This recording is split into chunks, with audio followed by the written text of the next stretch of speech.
नमस्कार। आज हम ब्रह्म पुराण के कुछ बड़े ही रोचक प्रसंगों पर थोड़ी गहराई से बात करेंगे। जी खासतौर पर सृष्टि कैसे बनी और राजा पृथु की वो अद्भुत कहानी। बिल्कुल।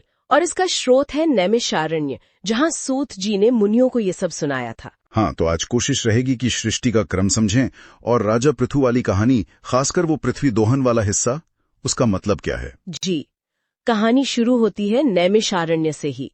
वहाँ का माहौल बड़ा पवित्र बताया गया है। मुनि लोग एक यज्ञ कर रहे हैं, 12 साल चलने वाला ददाश्वय वैभव यज्ञ। और वहाँ तरह तरह के पेड़ पौधे, पशु पक्षी, जलाशय, मतलब एक दिव्य स्थान। अच्छा, और वहीं पर सूत जी आते हैं। जी हाँ, लोमहर्षण सूत जी बहुत ज्ञानी माने जाते हैं। मुनि उनका सत्कार करते हैं। तो जाहिर है मुनियों के मन में सवाल होंगे सृष्टि के बारे में। बिल्कुल, वो पूछते हैं कि ये दुनिया कैसे बनी, आगे क्या होगा और ये सब खत्म कैसे होगा। मतलब मूल प्रश्न। हाँ, बड़े सवाल। तो सूत जी ने कैसे समझाया ये सब। देखिए, सूत जी ने पहले तो भगवान विष्णु को नमन किया, कहा कि वही परम कारण है। अच्छा। हाँ, वही ब्रह्मा बनकर बनाते हैं, विष्णु बनकर पालते हैं और शिव बनकर संहार करते हैं। फिर अपने गुरु व्यास को प्रणाम करके कथा शुरू की।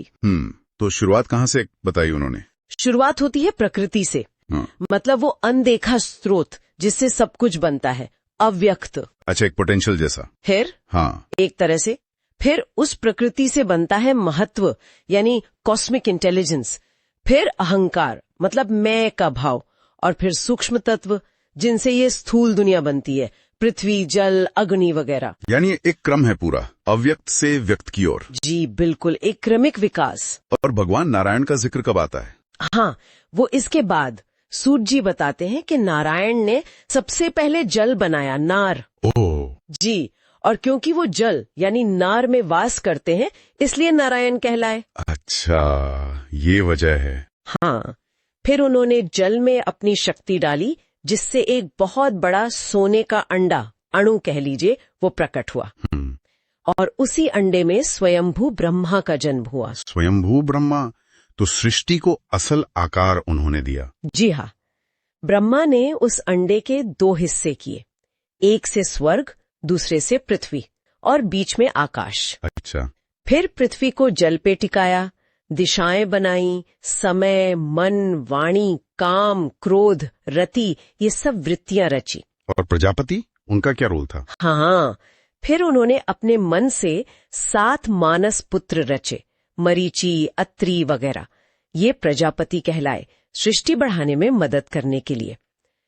फिर रोष से रुद्र और सनत कुमार भी उत्पन्न हुए, और यज्ञों के लिए वेद भी प्रकट हुए। लेकिन सुना है कि शुरू में प्रजा बढ़ नहीं रही थी, कुछ दिक्कत थी। हाँ, ये बात आती है। जब सृष्टि आगे नहीं बढ़ी तो ब्रह्मा ने अपने ही शरीर के 2 हिस्से कर दिए। अपने शरीर के। जी, एक पुरुष रूप स्वयंभुव मनु और एक स्त्री रूप शतुरूपा। इन्हीं मनु से फिर मानव जाति की शुरुआत हुई, और मनवंतर यानी समय के बड़े कालखंड का कॉन्सेप्ट भी इन्हीं से जुड़ा है। समझ गया। तो यहाँ से कहानी मनु की ओर बढ़ती है। और फिर राजा पृथु, उनके पहले शायद राजा वेन थे। बिल्कुल सही। मनु के बाद की पीढ़ियों में राजा वेन हुए, लेकिन उनका शासन अच्छा नहीं माना गया।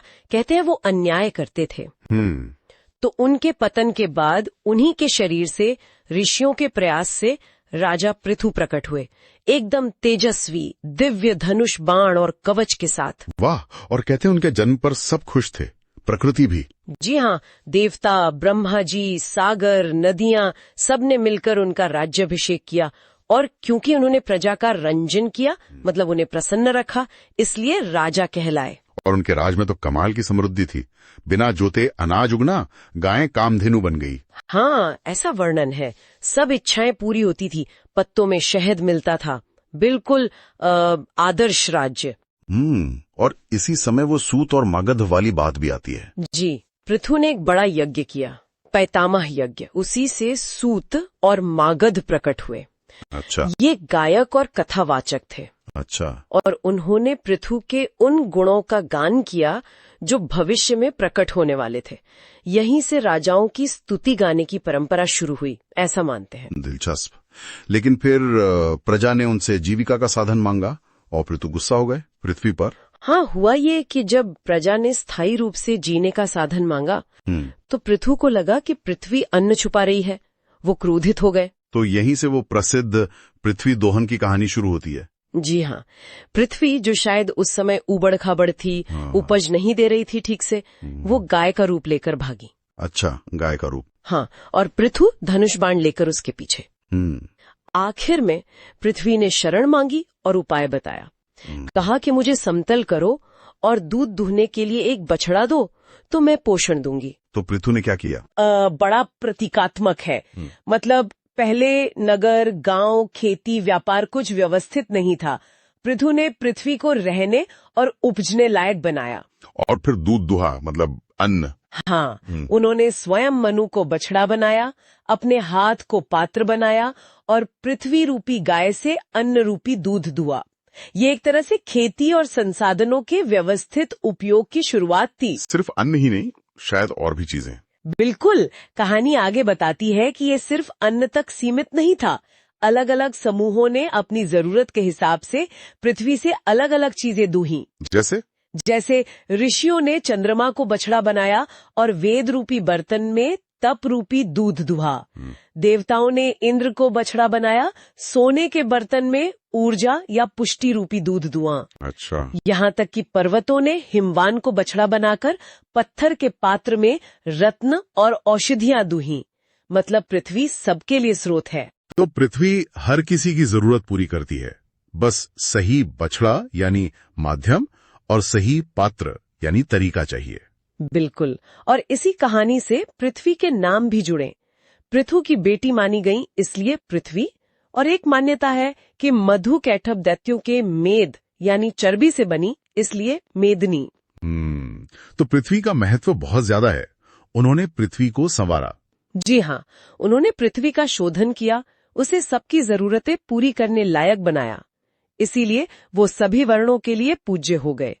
वो वृत्तिदाता थे, जीविका देने वाले, संरक्षक, एक आदर्श राजा। तो संक्षेप में कहें तो आज हमने ब्रह्म पुराण से सृष्टि का वो क्रम समझा और राजा पृथु का वो महत्वपूर्ण काम देखा। कैसे उन्होंने अव्यवस्थित धरती को व्यवस्थित किया और प्रजा के लिए जीविका सुनिश्चित की। हाँ, और पृथ्वी दोहन का प्रसंग ये दिखाता है कि ये धरती कैसे सभी के लिए पोषण का स्रोत है, अगर सही ढंग से उससे लिया जाए। बिल्कुल। और ये हमें आज भी सोचने पर मजबूर करता है ना, ये जो कथा है कि पृथ्वी अलग अलग बछड़ों और पात्रों के लिए अलग अलग दूध देती है। हाँ। ये आज के समय में मतलब संसाधनों तक, ज्ञान तक पहुंचने के हमारे तरीकों के बारे में क्या कहता है? क्या आज भी अलग अलग लोग या समूह अपनी जरूरतें दुनिया से अलग अलग तरीकों और माध्यमों से ही पाते हैं? वाकई ये सोचने वाली बात है। पुराणों की कहानियों में ऐसे गहरे अर्थ छुपे होते हैं। खैर, अगली बार फिर मिलेंगे एक और ऐसी ही ज्ञानवर्धक चर्चा के साथ।